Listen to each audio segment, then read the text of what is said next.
आज की क्लास का बचा हुआ टाइम अगर छोड़ देते हैं तो 4 क्लास लगेगा इसको। हाँ हाँ मैंने छुट्टी थोड़ी दे रहे हैं। बोला हाँ हाँ छोड़ दीजिए।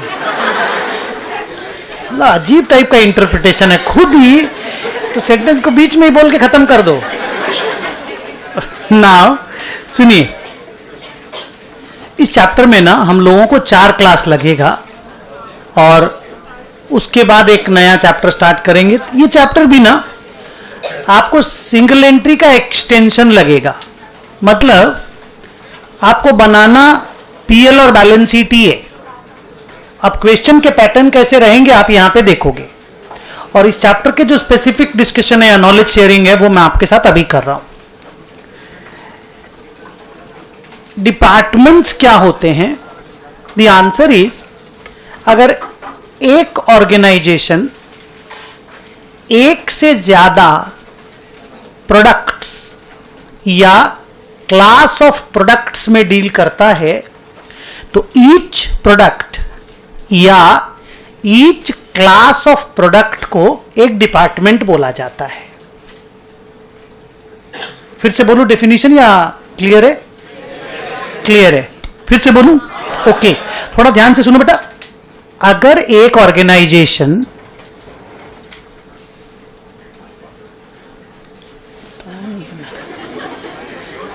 अगर एक ऑर्गेनाइजेशन एक से ज्यादा प्रोडक्ट्स या एक से ज्यादा क्लास ऑफ प्रोडक्ट्स में डील करता है तो ईच प्रोडक्ट या ईच क्लास ऑफ प्रोडक्ट्स को एक डिपार्टमेंट बोला जाता है। एक डिपार्टमेंट, सेम डेफिनेशन को दूसरे लैंग्वेज में बोल रहा हूं, एक डिपार्टमेंट को दूसरा डिपार्टमेंट से अलग करने का जो बेसिस होता है वो है nature of the product oblique services. अगर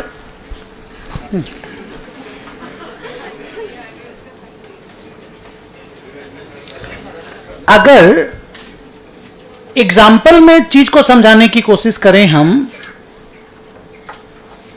तो एक कंपनी है कलकत्ता बेस्ड आईटीसी। कलकत्ता में जितने भी बच्चे बड़े होते रहते हैं वो आईटीसी के बारे में, भले ITC as a company Calcutta की है या नहीं है उसका आइडिया भले नहीं हो, लेकिन आईटीसी के प्रोडक्ट्स का आइडिया उन लोगों को होता है। And Bengalis love cigarettes. ठीक बोला मैं? आगे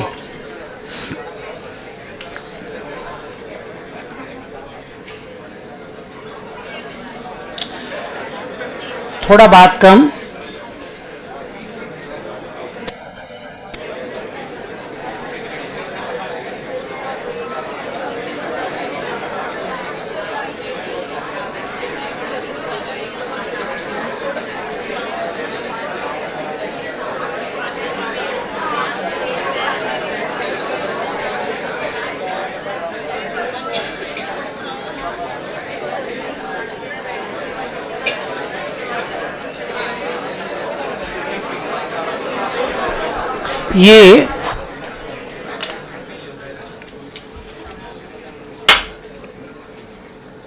ये डायग्राम आप लोगों को ड्रॉ करना है आफ्टर राइटिंग माय डेफिनेशन। अभी लिखना मत।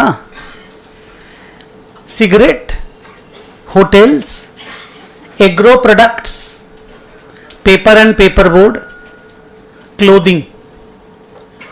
आईटीसी अपने आप को एक ऐसी कंपनी मानती है जो इस 5 सेगमेंट में काम करती है। एक सेगमेंट वर्ड चलता है, सेगमेंट को डिपार्टमेंट बोला जाता है। तो ITC is a company which works in these 5 segments and each of the segments are called a department.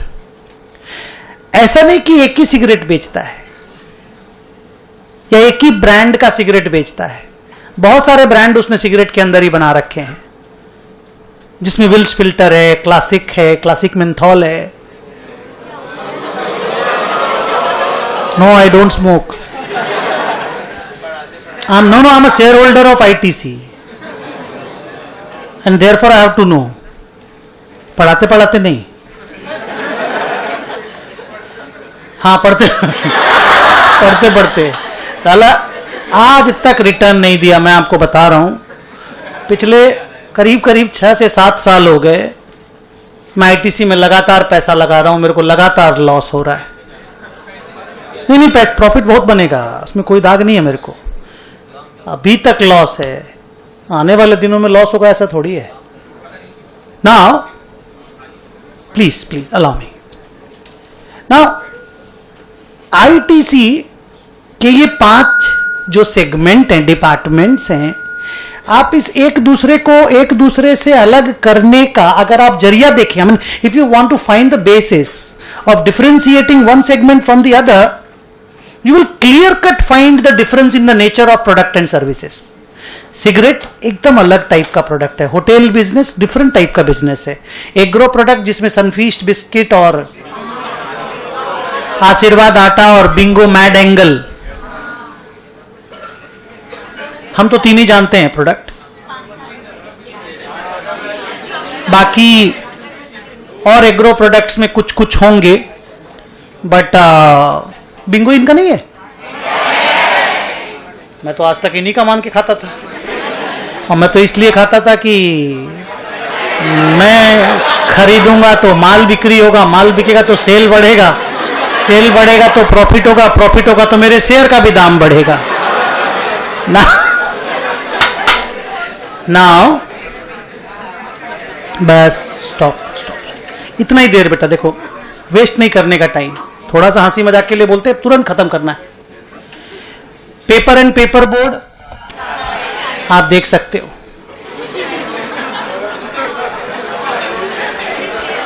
मतलब मेरा जैसा डेडिकेटेड शेयर होल्डर कहां मिलेगा, आप हमको बताओ। मेरा जैसा डेडिकेटेड, एंड क्लोथिंग का भी इनका बड़ा बिजनेस है। The problem that the company is facing, या rather why the company का market price per share doesn't go up, या ये कंपनी शेयर होल्डर को उस तरह का रिटर्न क्यों नहीं दे पाई जिस तरह की बाकी कंपनियों ने रिटर्न दिया, या पिछले 5-7 सालों में ये लगाड़ क्यों है, लगाड़ बोलते हो आप लोग, LAGGARD, ये 5-7 सालों में लगाड़ क्यों है, इसका मेन झमेला यहां पे, इसका मेन झमेला यहां पे। ऐसा नहीं कि सिगरेट बिजनेस में इनको लॉस है, ऐसा नहीं है, बट सिगरेट एक ऐसा बिजनेस है जिसको एविल बोलते हैं ना, एविल माने ये बिजनेस ही एविल बिजनेस है, माने आप दूसरों को सिगरेट पिला करके प्रॉफिट कमा रहे हो, आप समझ पा रहे हो। और किसी भी सरकार को, किसी भी सरकार, चाहे वो भाजपा की हो, चाहे वो कांग्रेस की हो, चाहे वो मिलीजुली सरकार हो, कोई भी सरकार को कोई भी इजी टारगेट जब ढूंढना होता है ना कि मेरे को टैक्स बढ़ाना है, सिगरेट और अल्कोहल 2 ही मिलता है, और एविल चीजें हैं। अगर टैक्स बढ़ा भी देगा तो सरकार के पास बोलने के लिए है बहुत सारा कि मैं तो इसलिए बढ़ाया कि लोग इसका कंजम्पशन ना करें, पर यह क्लियर है कि सरकार इसलिए बढ़ा रही कि सरकार जानती है जो इसको पीता है वो छोड़ता नहीं है, और वो पिएगा ही चाहे हम जितना ही टैक्स लगा दें। सिगरेट और अल्कोहल में लोग दाम भी नहीं पूछते हैं, बाकी चीज वाला 50 दाम करके पूछ के बोला इसको दर मुलाई कराओ, 3 रुपए में देगा कि नहीं, 2 रुपए में देगा कि नहीं, पर सिगरेट और दारू जितना दाम हुआ आता है उतना ही दाम पेमेंट करके आराम से लोग आते हैं, कभी नहीं पूछते डिस्काउंट चल रहा है क्या। बोलिए सच है कि नहीं, हमको बताइए। Now only those can answer जो स्मोकर हैं और जो अल्कोहलिक हैं, मैं दोनों नहीं हूं इसलिए मैं नहीं बता सकता ना। इधर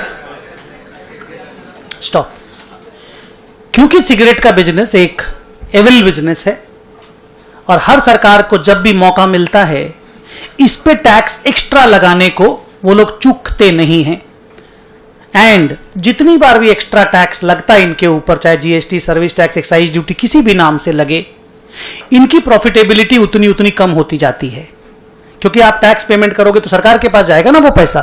लेकिन ये लोग भी सियाने हैं, इनकी प्रॉफिट गिरती नहीं है, ये लोग कस्टमर को पास ऑन करते हैं। अगर 1 रुपया का टैक्स और बढ़ा, सिगरेट विल बी 1 रुपया मोर महंगा, because the taxes are indirect taxes ना, सो सामने वाले पे हम लोग पास ऑन कर सकते हैं। फिर भी because of this business only the entire company का share holders are not getting rewarded. The day when all these businesses are separated and 5 different companies are formed. समझे क्या बोले? इतने बड़े बड़े बिजनेस है कि 5 कंपनियां बन सकती हैं. कोई पेपर बोर्ड का बिजनेस छोटा नहीं है. क्लासमेट की अकेली कॉपी जितनी बिकती है पूरे हिंदुस्तान में, सारी कॉपियां मिला के उतनी नहीं बिकती. आप समझ पा रहे हो मैं क्या बोल रहा हूं? पूरे हिंदुस्तान में क्लासमेट की कॉपियां सबसे ज्यादा बिकती हैं. सिगरेट आप जानते हो कोई कंपटीशन नहीं आईटीसी का. होटल्स के ब्रांड्स बड़े बड़े हैं, मौर्या से लेकर के आईटीसी सोनार बांग्ला से. आईटीसी के वहां बाईपास में ही 2 बड़े बड़े होटल हैं. एक के बगल में दूसरा वाला बना है, वो देख के अजीब सा लगता है कि क्या बना दिया, कैसा जायंट टाइप का तो होटल बना दिया. कमाई है. शेयर का प्राइस उस तरह से नहीं बढ़ रहा है जैसा बढ़ना चाहिए. The day when the businesses are demerged, separated, value will be created. जो शेयर 200 रुपए में बिक रहा है, 5 मिला करके 800 में बिकेगा. ये अकेला पुल कर रहा है सबको. प्रॉब्लम क्या है? एविल बिजनेस है ना, तो एविल बिजनेस को लोग खरीदना भी नहीं चाहते. कुछ लोग एथिकली भी नहीं खरीदना चाहते. कुछ फॉरेन इंस्टीट्यूशनल इन्वेस्टर लोग होते हैं जो बड़े लोग होते हैं, बड़ा पैसा लगाते हैं. उनको मना ही किया गया है कि आप सिगरेट और अल्कोहल बिजनेस में पैसा लगाएंगे ही नहीं, क्योंकि वो सोसाइटी को एविल की तरफ ले करके जाता है. तो बड़े बायर नहीं आते हैं तो डिमांड क्रिएट नहीं. तो lots of reasons, but today इस चीज को बताने का एजेंडा नहीं है मेरा. मेरा काम है क्या आप इसको इसको इसको इसको और इसको एक डिपार्टमेंट के रूप में अलग अलग देख पाते हो. So ITC is running with 5 departments. तो आज हम लोग क्या सीखेंगे मालूम बेटा? इस 5 डिपार्टमेंट का अलग अलग करके trading and profit and loss account banana. Balance sheet एक ही बनेगा आईटीसी का, पीएल भी आईटीसी का एक ही बनता है. हम लोग इंटरनल माने अपने घर की जरूरत के लिए अलग अलग डिपार्टमेंटल पीएल बनाना सीखेंगे. मींस इसी पीएल को मान लो मेरे बच्चों कि ये आईटीसी का पीएल है. से दिस इज आईटीसी का पीएल. ये पूरा आपने क्लास में बनाया आईटीसी का प्रॉफिट एंड लॉस अकाउंट मान लीजिए. हम लोग इसको 5 पार्ट में बनाएंगे, इसको 5 कॉलम में बनाएंगे. तो सर क्या सिंगल कॉलम बनाना अलाउड नहीं है? वो है. आईटीसी जब एनुअल रिपोर्ट अपना बनाता तो सिंगल कॉलम ही बना के देता है. बैलेंस शीट सिंगल कॉलम ही बनता है. तो सर फिर आप 5 कॉलम में क्यों बनाएंगे? मेरे प्लीज चुप रहिए, मेरे इंटरनल फीडबैक के लिए. सर क्यों? यह पता करने के लिए कि कौन सा सेगमेंट अच्छा कर रहा है और कौन सा सेगमेंट खराब कर रहा है. आज मान लो ए बी सी 3 डिपार्टमेंट हैं. तीनों डिपार्टमेंट मिलाकर के 120 करोड़ प्रॉफिट कमा रहे हैं. And we people are very happy with 120 crore का प्रॉफिट बिकॉज इट्स ह्यूज. लेकिन मेरे को पता चला कि ये बिजनेस दे रहा है 70 करोड़ प्रॉफिट, ये बिजनेस 90 करोड़ प्रॉफिट दे रहा है और ये मेरे को लॉस दे रहा है 40 करोड़. अभी तक तो पता ही नहीं था, तो तीनों मिला के 120 करोड़ की प्रॉफिट आती थी. हम ट्रिपल कॉलम कभी बनाया ही नहीं, हम सिंगल कॉलम से जिंदगी गुजार दिए. हमको 120 करोड़ का प्रॉफिट फैंटास्टिक लगता था. I was very happy with the P&L of the company, with the performance of the company. But जब कंपनी के अंदर अलग अलग डिपार्टमेंट का पीएल बना करके हमको जब ये डेटा मिला तो मेरे को लगा साला इतना तो हम इसमें पैसा लगाए. हाथ देखो हाथ, 250 करोड़ रुपए मैंने इसमें इन्वेस्ट किया है. 250 करोड़, 40 करोड़ हम साल का लॉस बना रहे हैं. अगर उठा भी दें सेगमेंट को, काम भी ना करें, पैसा ही रिलीज कर लें, तो एक तो 40 करोड़ का लॉस नहीं होगा, ऊपर से वो 250 करोड़ का बैंक एफडी 15 करोड़ तो कमा के देगा 6% के हिसाब से. अगर उस सेगमेंट को सेल आउट कर दें, 250 करोड़ निकाल लें, पैसे तो लगे हैं, बिल्डिंग, लैंड, प्लांट, मशीन तो है, तो 15 करोड़ एक्स्ट्रा तो 55 करोड़ का डिफरेंस हो गया ना. एक तो ये 40 लगेगा नहीं, ऊपर से 15 एक्स्ट्रा आएगा, तो जो प्रॉफिट है 70, 90 और 15, 70, 90 और 15, 185 होगा ना, 175, हेल्प करो ना प्लीज, 175, तो ये तो 120 हो रहा है। और इतना सिंपल करना है, उसको बंद करना और पैसे को निकाल करके एफडी में करना है, कुछ करना भी नहीं है। तो ये ऐसा करने का आइडिया तो तब मिलेगा ना जब मेरे को पता तो चले कि कौन सा सेगमेंट में क्या परफॉर्मेंस है। अभी तक तो हम खुशी हो रहे थे 120 आ रहा है, 120 आ रहा है, नहीं समझे? तो ये departmental trading and profit and loss account is to be prepared for our internal feedback, हमारी अंदर की अपनी घर की जरूरतों के लिए। प्लस देखिए एक चीज और बताता हूं, 2-3 बातें और बताता हूं, ध्यान से सुनना। एक ये भी कारण है कि तीनों मिला के 120 करोड़ कमा रहा है। इसके मैनेजर का नाम है आकाश, इसके मैनेजर का नाम है बिमल और इसके मैनेजर का नाम है चंदन। क्यों हंसे? और बिमल पान मसाला, शर्म करो, साला सिगरेट में चले गए, अल्कोहल में चले गए, एक तो बचा हुआ था।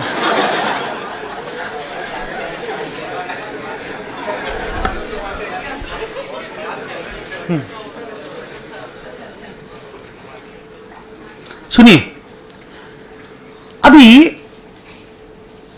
इंटरनल फीडबैक के बाद एक और बात बताता हूं। अभी मान लो कि 3 डिपार्टमेंट है, 3 मैनेजर हैं, बड़ा बड़ा बिजनेस है, तो 3 मैनेजर्स आर अपॉइंटेड, तीनों मिला के 120 करोड़ रुपया कमा रहा है। Company is doing good, company is happy, top management is happy. लेकिन अगर हम सी का ये प्रॉफिट निकला है, सी को बताएंगे, तब तो सी अपना गलती ढूंढेगा। सी भी कोई कमजोर आदमी नहीं है, पढ़ा लिखा, हार्वर्ड यूनिवर्सिटी से एमबीए किया हुआ है। Something is going wrong with the segment, तो उसको फीडबैक तो दें, उसको बताएं तो सही, भाई इसमें ठीक नहीं चल रहा सब कुछ। देख तेरा परचेज में प्रॉब्लम है कि मैन्युफैक्चरिंग में, सेल में प्रॉब्लम है कि मार्केटिंग में, कहां पे प्रॉब्लम है उसको इन्फॉर्म तो करें, ताकि वो चेक करे, और चेक करके फिर उसको जो भी रेमेडियरी स्टेप्स, चलेगा वर्ड, उसको जो भी रेमेडियरी स्टेप्स लेना हो ले। वापस से कंपनी अगर प्रॉफिट में आ गई, भी कुछ पोटेंशियल है कि ये साल का 50 करोड़ कमा के दे सकता है आराम से, तो फिर हम 15 करोड़ क्यों कमाएंगे, 50 कमाएंगे ना। बेच के एफडी करके क्यों कमाएंगे, जो पोटेंशियल है वो रियलाइज करेंगे ना। लेकिन उसके लिए इंफॉर्मेशन तो वापस में बैक में देना जरूरी है ना। लास्ट, हाँ लास्ट भी नहीं, 2 सेकेंड लास्ट, ईच मैनेजर का रेम्यूनरेशन फिक्स्ड प्लस वेरिएबल है। हर मैनेजर को 2-2 करोड़ रुपया हम लोग फिक्स देते हैं। आकाश को भी 2 करोड़, बिमल को भी 2 करोड़ और चंदन को भी 2 करोड़ रुपया का रेम्यूनरेशन हम लोग देते हैं साल का, प्लस 20% ऑफ द प्रॉफिट।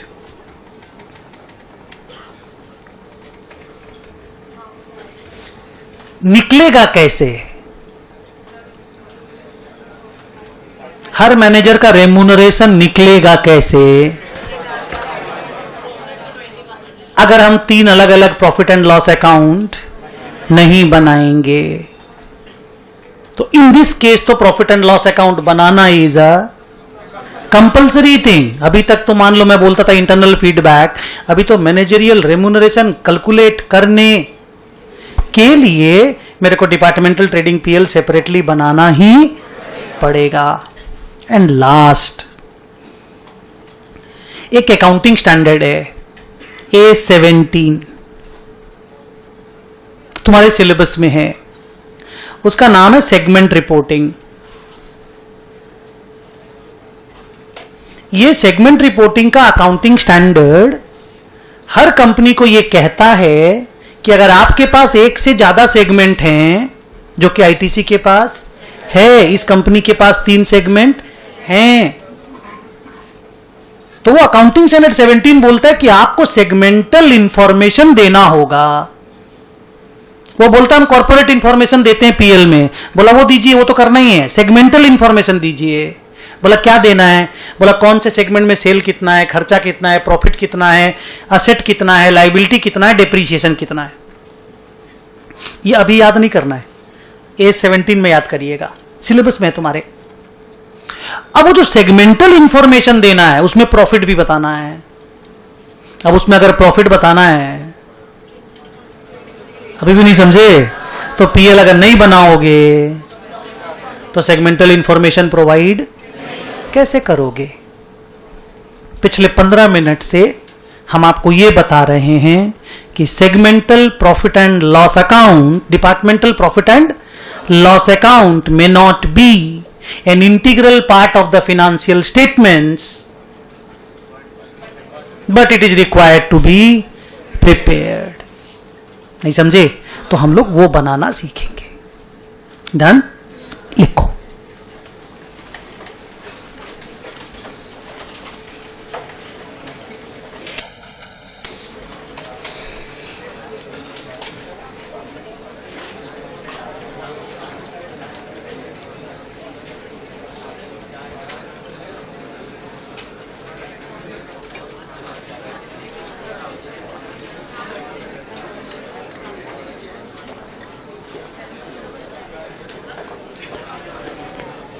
लिखो व्हेन ए कंपनी, आज कुछ पढ़ाए भी नहीं, टाइम भी चला गया। रोज कम से कम 1-2 सम तो बनाते हैं, आज कुछ सम भी नहीं बनाए।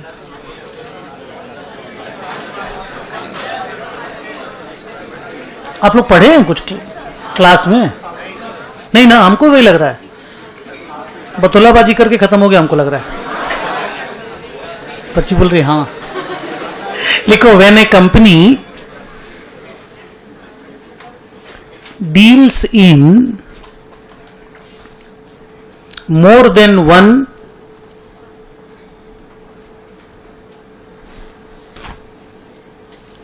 One products oblique class of products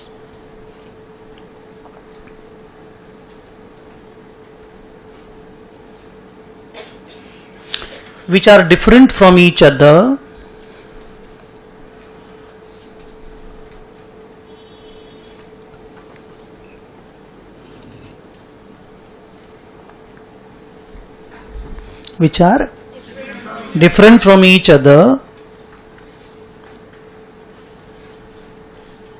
comma करके लिखो each of the product oblique class of product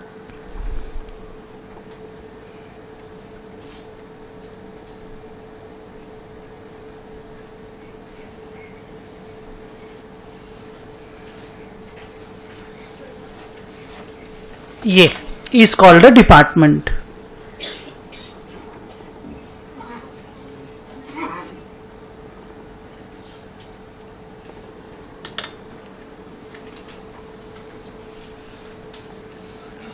oblique segment है। 2 नंबर पॉइंट में लिखो we will prepare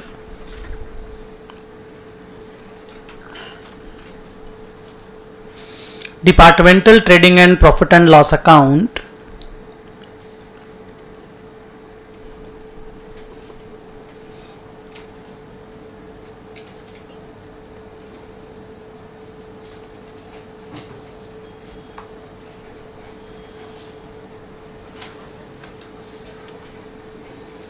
in columnar form. वही ट्रेडिंग पीएल जो अभी तक बनाए ना बेटा पिछले 7-8 दिनों में, अभी वापस बनाना है अगले 4 दिन। प्रॉब्लम क्या, अभी तक 1 कॉलम में बनाते थे, अब आपको उसी चीज को 4 कॉलम, 3 कॉलम, 5 कॉलम में बनाना पड़ेगा। वही काम करोगे, वही काम, नंबर ऑफ कॉलम्स बढ़ जाएंगे।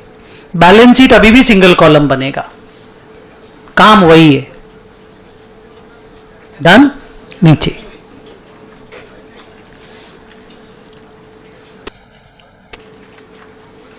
लिखिए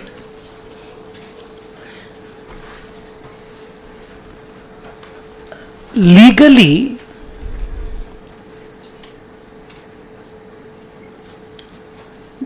कॉलमनर, हाँ third point, columnar trading and profit and loss account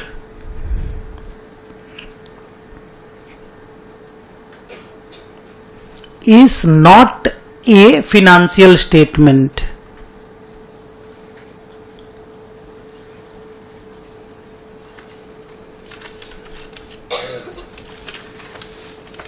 ये मेरा पहला क्लास का पहला लाइन है, देखिए, profit and loss account is a financial statement, लेकिन columnar profit and loss account is not a financial statement. Single column का ही जो पीएल बनता है ना, जो आपने सिंगल एंट्री में बनाया ना, वही फिनेंशियल स्टेटमेंट है, वो तो बनाना ही पड़ेगा।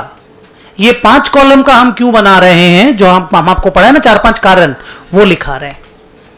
लीगली ये फिनेंशियल स्टेटमेंट का पार्ट नहीं है, क्योंकि फिनेंशियल स्टेटमेंट का पार्ट तो फिर से बोलो पीएल है, जो किसी एक कॉलम में बनता है। डन, लिखो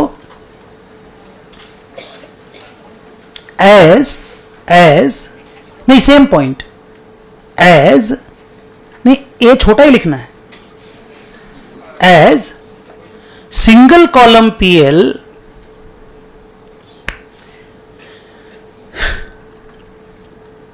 is a financial statement.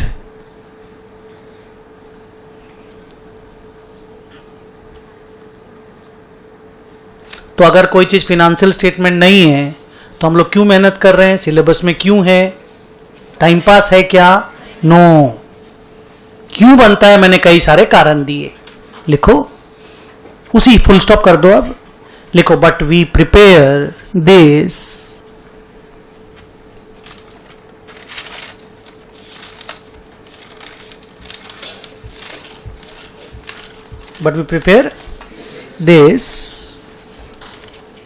for the following reasons.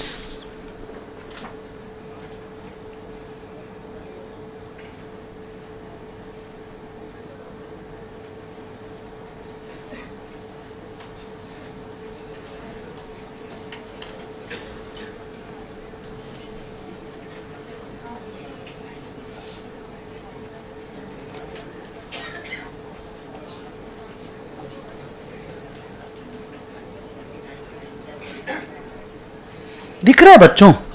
हाँ, thank you.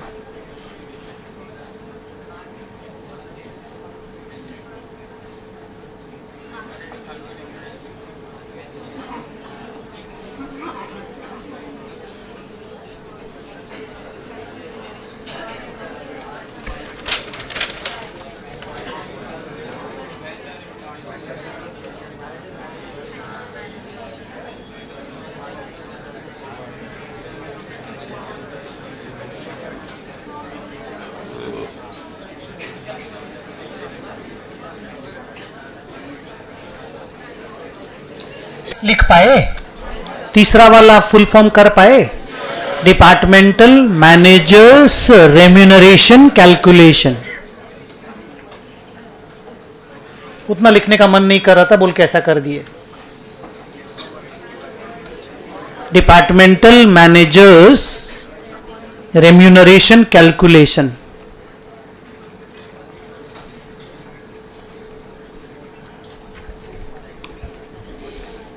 And the last one is segment reporting presentation.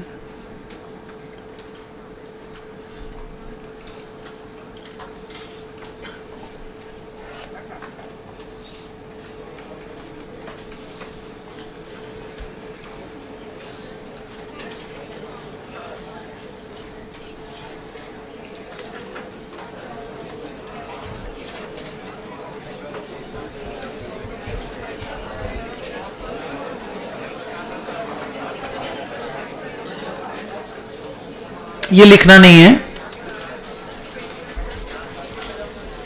मेरा 4th पैराग्राफ स्टार्ट हो रहा है और बातचीत प्लीज कम करोगे। यहां से मतलब जो बेसिक आइडिया देना था मेरे को कि हम लोग ये चैप्टर क्यों पढ़ रहे हैं, वो मैंने दे दिया। अब हम लोग चैप्टर पढ़ रहे हैं, मतलब जो प्रैक्टिकल सम का स्टोरी स्टार्ट हो रहा है। देखिए, मान लीजिए एक कंपनी है, उसके 3 डिपार्टमेंट है, क्लोथ, सिगरेट और कार।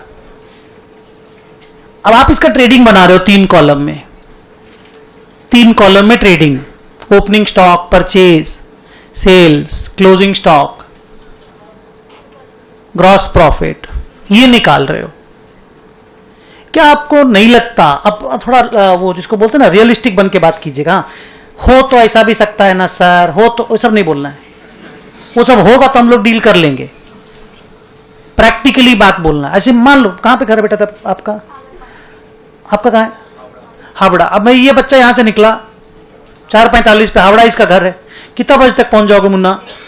बोला सर 6 बजे तक पहुंच जाऊंगा। सर हो तो सकता है ना कि 9 बजे तक पहुंचूं, जाम लगे, हो सकता है अगला दिन पहुंचूं। माने फालतू बात करने का नहीं है प्लीज। हाँ दे जवाब, तुम नहीं पहुंचा तो बोलता हो सकता कभी नहीं पहुंचे। ऐसे बच्चों को जवाब देना जरूरी है।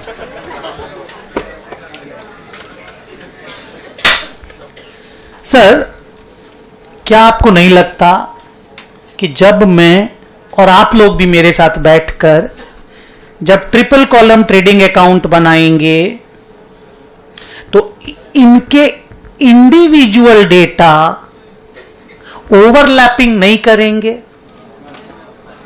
इंडिविजुअल मतलब ट्रेडिंग के डेटा बोल रहा हूं मैं, पीएल के तो ओवरलैपिंग सॉलिड करेंगे।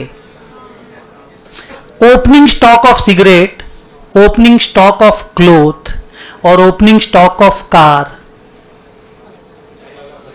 हाँ वही बोलना, वही अंदर से पहले फील करना कि हम बोल नहीं पा रहे, आप समझ गए, ऐसा कहानी करना है। बोले सर ऐसा तो खाली मोहब्बत में होता है।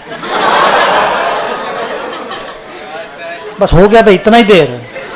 नाउ एक बार इधर देख के बताओ, मतलब ये बच्चा सही बोला जिसने बोला अभी कि सर तीनों अलग अलग है, और इसी को ना हम लोग बोलते हैं ओवरलैपिंग नहीं हो रही है।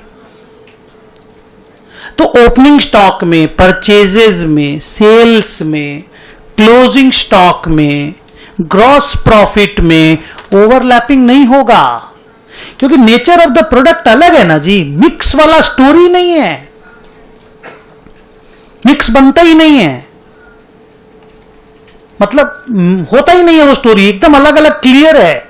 तो अगर क्लियर है तो ट्रेडिंग अकाउंट ट्रिपल कॉलम बनाने में कॉलम का जो झमेला है वही रहेगा, डेटा को सर्च करने में कोई प्रॉब्लम नहीं होगा। जैसा काम तुमने सिंगल एंट्री में किया ना, उसी औकात से डिपार्टमेंटल ट्रेडिंग का काम आप कर लेंगे बिना मेरे कोई भी एडिशनल नॉलेज शेयर किए हुए। हम कुछ भी एक्स्ट्रा नहीं बोलेंगे और आपके सामने एक सम रख देंगे, बोलेंगे ट्रेडिंग बना के दे 3 कॉलम का, तुम बना देगा, क्योंकि सच में इसको लेके मेरे को कोई नॉलेज देने की जरूरत ही नहीं है, बिकॉज डेटा का ओवरलैपिंग होता नहीं है। But let's think about an item called salary of the company.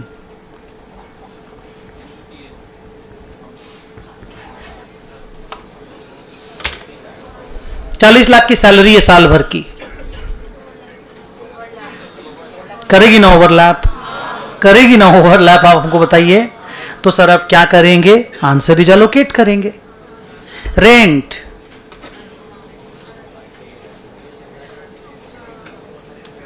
Allocate करेंगे। तो इसमें मेन पढ़ाई यही है, 2 पढ़ाई मेन है, एक आधा आज कंप्लीट होगा, अगला वाला तो कल ही चालू होगा। इसमें क्या होता है कि those expenses which are common in nature, which are overlapping in nature, जो एक साथ कंपनी का होता है, उसको अलग अलग डिपार्टमेंट में हमें अलोकेट करना पड़ता है। और अलोकेशन करने के लिए हमको रीजनेबल मतलब लॉजिकल बेसिस ढूंढनी पड़ती है। अब ये सैलरी है तो किस बेसिस पे मैं डिवाइड करूं, क्योंकि ये कॉमन है ना, तो वो एक तो बेसिस ढूंढना पड़ता है। वो बेसिस हम लोग क्लास में बैठ के डिस्कस करेंगे। अभी ये बेसिस आपको कॉस्ट अकाउंटिंग की क्लास में भी सर लोग पढ़ाएंगे, एंड उनका बेसिस और मेरा बेसिस एक दूसरे से कॉन्ट्राडिक्ट नहीं करेगा, उसको लेकर के आप रेस्ट एश्योर्ड रहिएगा। अच्छा, प्लस इसमें हम लोग ये भी सीखेंगे कि there are some expenses which are, देखो बोर्ड पे क्या लिखा, क्या होता है ये, expenses which are variable in nature. जैसे जैसे जैसे हां,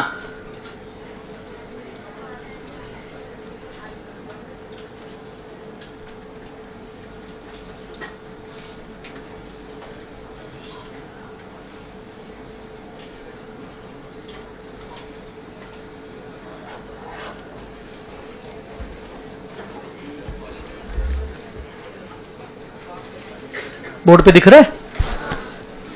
मान लीजिए कंपनी का एडवर्टीजमेंट एक्सपेंसेस है 40 लाख, सेल्स कमीशन है 32 लाख, डिस्काउंट अलाउड है 24 लाख। कंपनी के 3 डिपार्टमेंट है, ABC। और मान लीजिए कंपनी का मैनेजमेंट ये कहता है कि ये एक्सपेंसेस कॉमन है, तीनों के लिए लगे हैं, और मैनेजमेंट कोई रीजनेबल बेसिस ढूंढ नहीं पा रहा है कि कैसे अलोकेट करें। तो आप मैनेजमेंट को एडवाइस करो कि इस बेसिस पे इसको अलोकेट। 2 AC बंद कीजिए, ठंडा लग रहा है। आप लोग जो हमको बोले थे AC बंद कराने, हम करवा दिए थे उस वक्त। ओके, बोलिए। अच्छा, आप ये बोल रहे हैं 2 आंसर आए, एक यहां से एक वहां से। मैं पहले इनसे बात करूंगा अलग से। इधर उस बच्ची ने बोला कि सर आप तीनों डिपार्टमेंट का एक्चुअल सेल पता कर लीजिए, क्योंकि आप तो खुद ही चिल्ला के बोले ना कि सेल उल का डेटा ओवरलैप, हेल्प करो यार, नहीं करता। तो तीनों डिपार्टमेंट का सेल तो आपको अलग से मिल ही जाएगा ना। हाँ बेटा, मिल जाएगा। तो सर तीनों डिपार्टमेंट का सेल पता कर लो, इसका 400 लाख, इसका 200 लाख, इसका 300 लाख।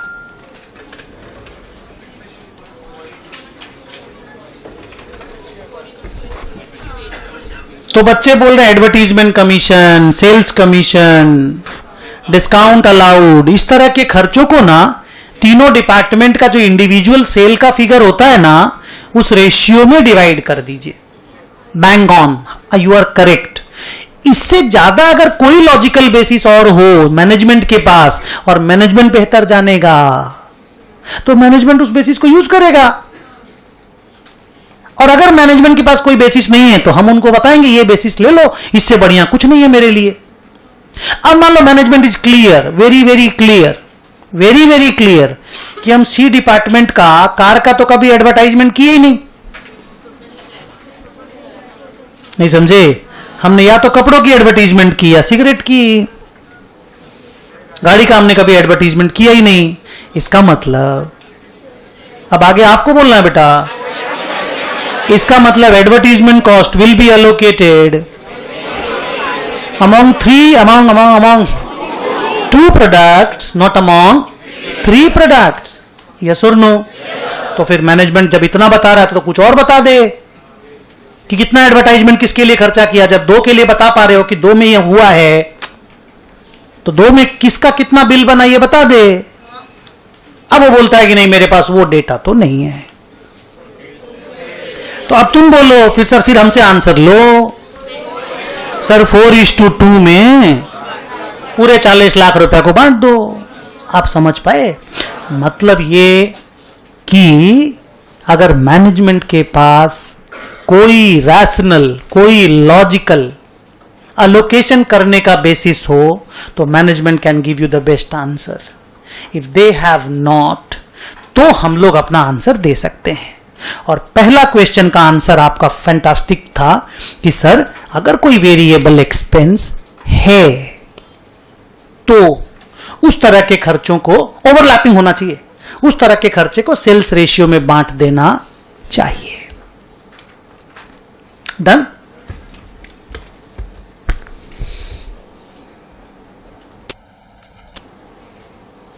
ओवरलैपिंग है,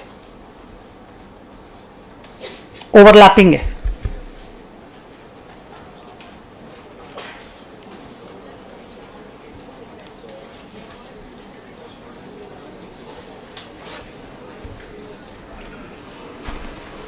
बोलिए, बुक देखे नहीं हो ना?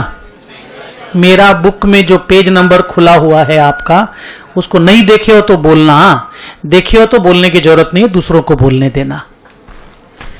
अगर स्टाफ है, सैलरी है, मान लो सैलरी 50 लाख की है, तो कौन से डिपार्टमेंट में कितने स्टाफ अपॉइंटेड हैं? मान लो मेरा ABC 3 डिपार्टमेंट है, इसमें 4 स्टाफ है, इसमें 16, इसमें 9। समझ गए ना?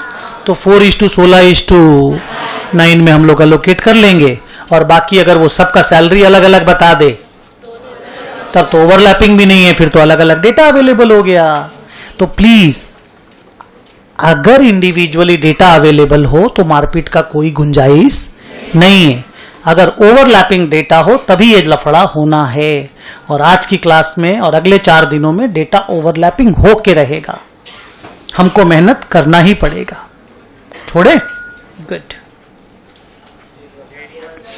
एरिया ऑफ फ्लोर स्पेस, मान लो टोटल रेंट पेमेंट हुआ 70 लाख का, 70 लाख का टोटल रेंट पेमेंट। ये 4000 स्क्वायर फीट है, ये 12000 स्क्वायर फीट है, और ये 9000 स्क्वायर फीट है। स्क्वायर फीट समझते हो ना? जैसे ये पूरी क्लासरूम 2200 स्क्वायर फीट है, ये नीचे ग्राउंड फ्लोर पर फर्स्ट फ्लोर वाली क्लासरूम 2200 स्क्वायर फीट है। स्क्वायर फीट अंडरस्टैंड ना? गुड। तो ये 4:12:9 के रेशियो में डिवाइड हो जाएगा। ऐसे ही मान लो मेरे फिक्स्ड असेट का इंश्योरेंस और डिप्रीसिएशन 20-20 लाख रुपया है,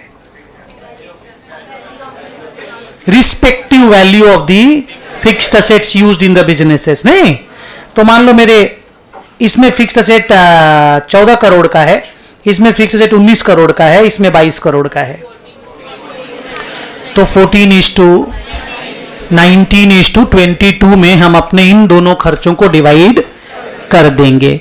एक बार बिना देखे salary, number of employees, rent area of the floor space occupied, insurance and depreciation of fixed assets, respective value of the fixed assets. इस बेसिस पे हम लोग अलोकेट करेंगे। अगर क्वेश्चन साइलेंट रहा तो बुक में पेज नंबर 4 खोलोगे,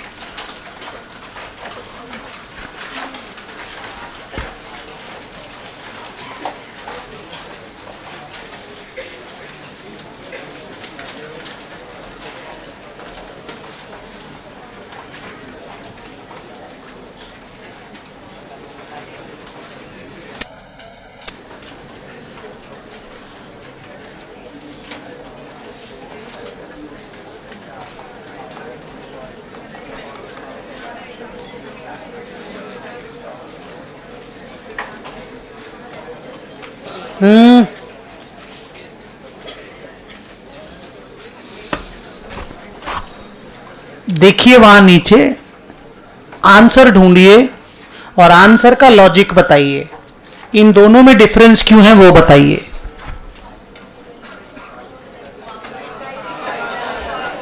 लाइटिंग के सामने लिखा गया number of light points, power के सामने लिखा गया HP, हॉर्स पावर कंज्यूम्ड।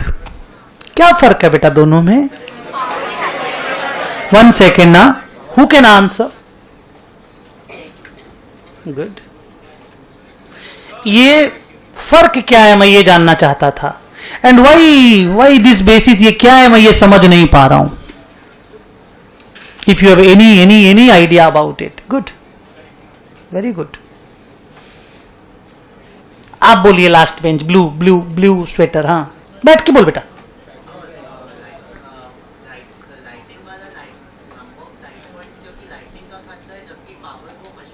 हाँ पावर मशीन, मैन्युफैक्चरिंग माने फैक्ट्री है, फैक्ट्री में पावर कंजम्पशन होता है। जैसे यहां क्लासरूम, इट्स लाइट पॉइंट्स, ये सब लाइट पॉइंट है, एक एक तो करके।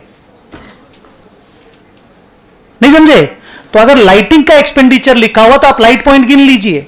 डिपार्टमेंट में ए में 12 लाइट पॉइंट है, डिपार्टमेंट बी में 17 लाइट पॉइंट है, डिपार्टमेंट सी में 40 लाइट पॉइंट है। नंबर ऑफ लाइट पॉइंट्स के हिसाब से लाइटिंग को डिवाइड कर दीजिए। But power is a bigger thing. तो हां, कौन सा डिपार्टमेंट में कितना हॉर्स पावर का कंजम्पशन होता है, उसके हिसाब से पावर एक्सपेंडिचर को डिवाइड किया जाता है। So be very careful. Lighting and power looks very similar, but power is a bigger thing. It runs in crores. Lighting is a smaller thing. Power is always related to manufacturing facilities. Lighting वगैरह जो है वो normal trading और normal दुकान उकान का जो lighting होता है ना, उसके ऊपर डिपेंडेंट है। छोड़ू? गुड। ये क्यों लिखा है नंबर ऑफ एम्प्लॉइज? अब सर खाने पीने का है तो खाएगा तो एम्प्लॉई गिनेंगे और क्या करेंगे? और क्या ऑप्शन है इसमें? है परचेज और इसमें सेल्स। क्यों?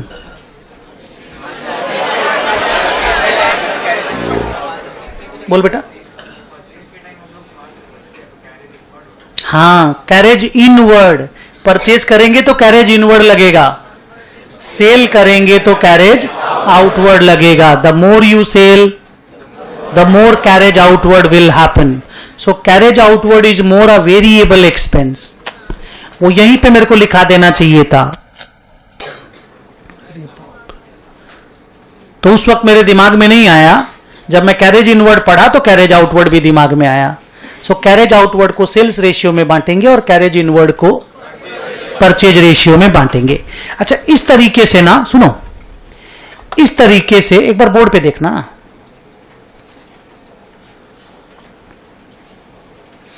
आप 3 डिपार्टमेंट का ट्रेडिंग बना रहे हो, तो तीनों डिपार्टमेंट का इंडिविजुअल जीपी तो डायरेक्ट निकल के आ जाएगा, क्योंकि इसके डेटा तो ओवरलैप करते नहीं है। उसके बाद आप जीपी नीचे उतार दिए, क्लियर। उसके बाद आप इनडायरेक्ट जितने भी इनकम एक्सपेंसेस थे, जिस किसी रेशियो में आपने एलोकेट किया, आपने एलोकेट करके भर दिया। यहां पे भर करके उसके बाद आपको नेट प्रॉफिट निकाल लेनी है and your some is over. अब प्लीज अक्रूवल कॉन्सेप्ट ही लगेगा, वो सब मत भूलना कि हम कुछ भी कर देंगे। डेप्रीसिएशन प्रो राटा ही निकलेगा। सिंगल एंट्री का 7 क्लास का नॉलेज इसमें यूज होगा। माने आउटस्टैंडिंग प्रीपेड देंगे तो एडलेस करके निकालना होगा। हेलो, ये मत बोलना कि बस इजी इजी सम रहेगा। नो, वो पूरा नॉलेज इसमें यूज होगा। प्लस, बोले प्लस क्या? Allocation and columnar presentation. Done? कल मिलते हैं। शायरी सुनो, जोक सुनाते हैं, बैठिए।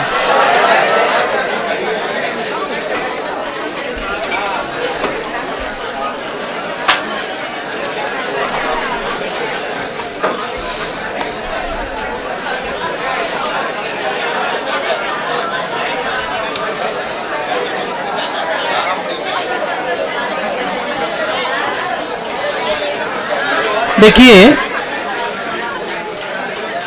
आप लोग पैकिंग मत करो। देखिए, हम जोक सुना रहे हैं तो इसका मतलब ही नहीं आप पैक करते रहे, अपना एक तो काम भी करते रहे, और हम तो कुछ नहीं कर पाएंगे पैक, हम तो सुनाते रह जाएंगे, फिर आप भाग जाएंगे मेरे से पहले।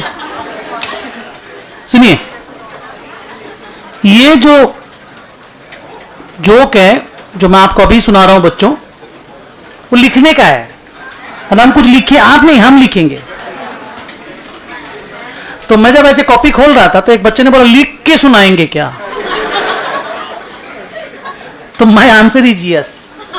कौन बोला यहां पे जिसने बोला लिखेंगे? यस। हाँ, अब सुन क्या हुआ।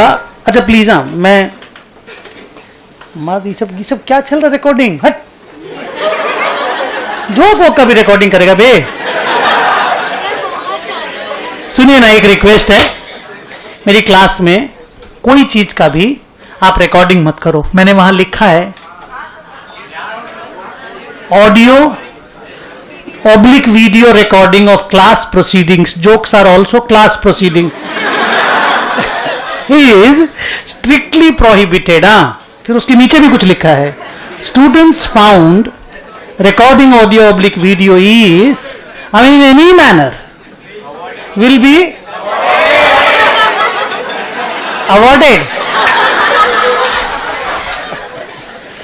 awarded with severe punishment. मैं नीचे एक तो मारवाड़ी वाला बात लिखा हुआ है, मैं लिखा will be suspended and their registration will be cancelled without। सुनिए, अच्छा पहले ये जो मैथ वाला जोक था उसके पहले एक तो मारवाड़ी वाला सुना देते हैं। हम मारवाड़ी हैं। मारवाड़ी एक तो अजीब सी जात होती है। लास्ट क्लास में मारवाड़ी का हस्बैंड खो गया था, मारवाड़न का। हाँ, तो मारवाड़ी कैसे होता है मैं आपको बताता हूं बेटा कि मारवाड़ी को आप अगर कुछ मांगो उनसे, उनके पास रहेगा ही नहीं, वो लोग कभी नहीं देंगे आपको। और मारवाड़ी को तुम कुछ भी दो वो ले लेगा। तुम उनको जहर भी देगा ना मारवाड़ी को, वो ले लेगा और उसको ढूंढेगा कौन सुसाइड करने वाला है, उसको जाके बेच देगा। ये तो अजीब सा कैरेक्टर होता है मारवाड़ियां। ऐसे क्या हुआ, एकदम 2 लाइन का जोक है, उसके बाद हम अपना मेन जो ये वाला जोक सुनाएंगे। तो एक बार क्या हुआ, एक मारवाड़ी सेठ है, रिच पर्सन है, सेठ है, और उसका एक मुनीम है। मुनीम पुराने जमाने में जो मिसलेनियस काम संभालते थे प्लस अकाउंटिंग का भी काम करते थे, उसको मुनीम बोलते थे। तो मारवाड़ी और उसका मुनीम है, एज है दोनों की। तो क्या हुआ कि मारवाड़ी कुएं में गिर जाता है। वो जो सेठ है वो कुआं में गिर गया, कुआं, हाँ, तो वो सेठ कुआं में गिर गया। तो वो मुनीम है, बाहर है, वो गिरा नहीं, वो बाहर है। तो वो सेठ को निकालेगा बाहर, कुआं बहुत गहरा नहीं है, तो वो सेठ को बाहर निकालेगा। तो मान लो यहाँ बाहर में, मान लो मैं मुनीम हूं, अंदर में सेठ है, मान लो उस तरह का सीन है। तो वो मारवाड़ी, प्लीज, तो वो मारवाड़ी अंदर है। तो ये मुनीम उसको अपना हाथ ऐसे करके दे रहा है, ठीक है, और बोल रहा है कि सेठ हाथ दे, सेठ हाथ दे। बोला ना कौन दूं। तो उसको मुनीम को समझ में आओ अलग प्रॉब्लम है, तो बोला ठीक है सेठ मेरो हाथ ले।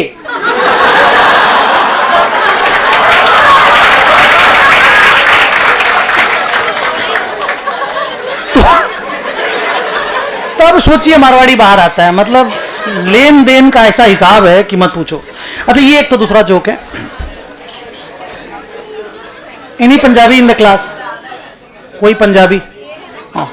सुनिए, ये मनमोहन सिंह जी के ऊपर और पंजाबियों के ऊपर जोक है। हाँ, so please no offence should be considered.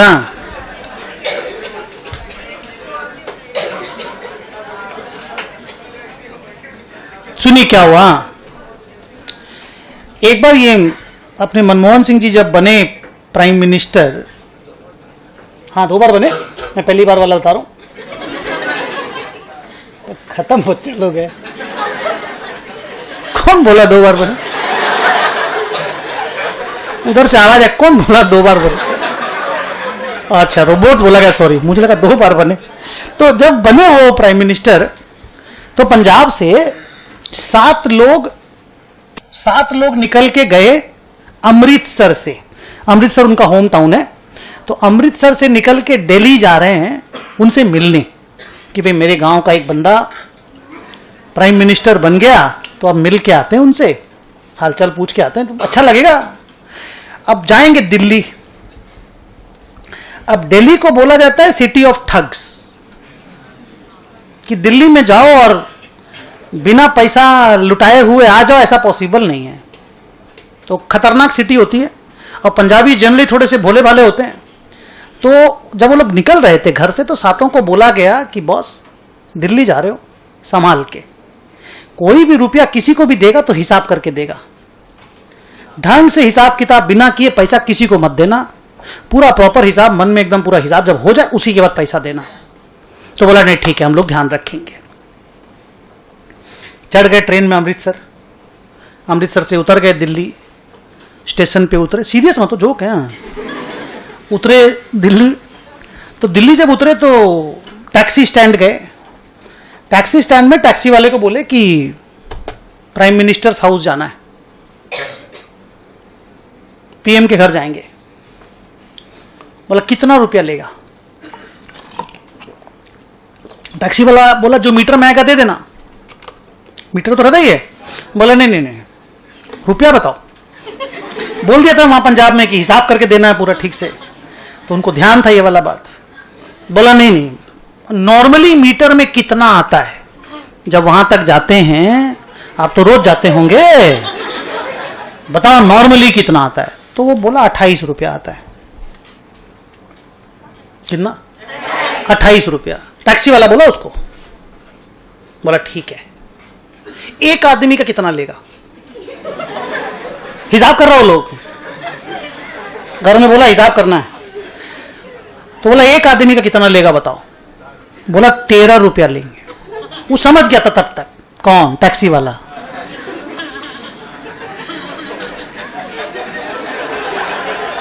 तब तक टैक्सी वाला समझ गया था कि हाँ पैसा बनने का स्कीम है। बोला 13 रुपया लेंगे।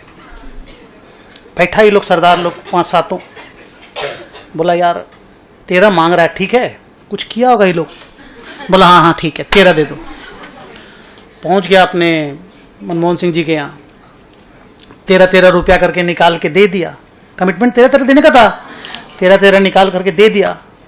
अच्छा, मन में तकलीफ एक तो अंदर में है कि बेवकूफ तो नहीं बन गए, ठीक तो दिए हैं ना।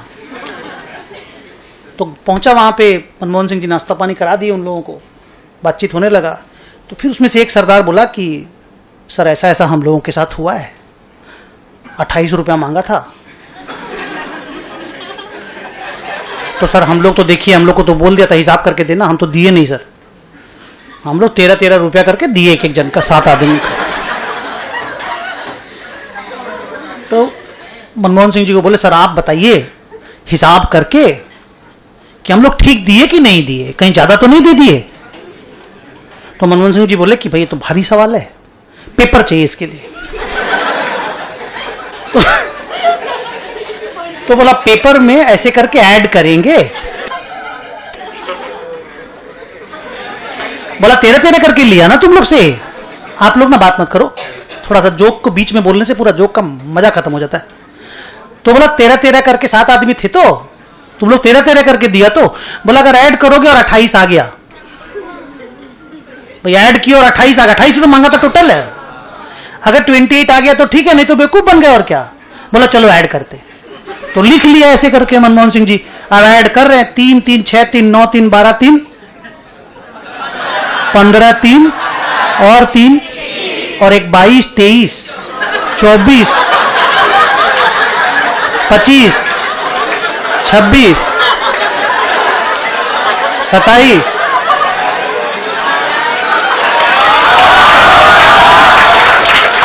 बाकी है, अभी 15 मिनट है। तो बोला ये 28 रुपया पूरा ठीक लिया, बोला तुम लोग से कोई ज्यादा नहीं लिया।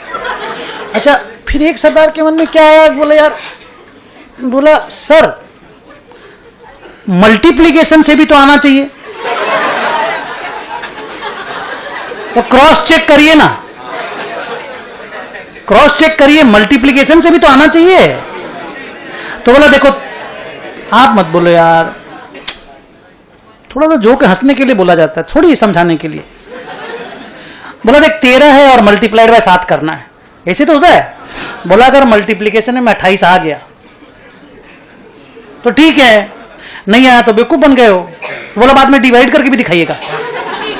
बोला हाँ डिवाइड करके भी दिखाएंगे। बोला देखो 7 3 जा 21, 2 कैरी 1, 7 1 जा 7 और 1,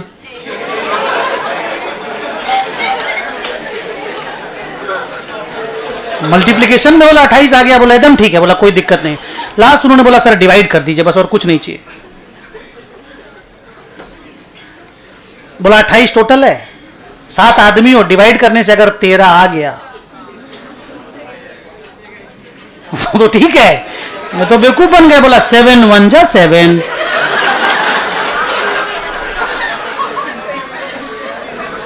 बोला माइनस करेंगे 21। बोला 7 3 जा 20। बाकी नेक्स्ट डे मिलते हैं।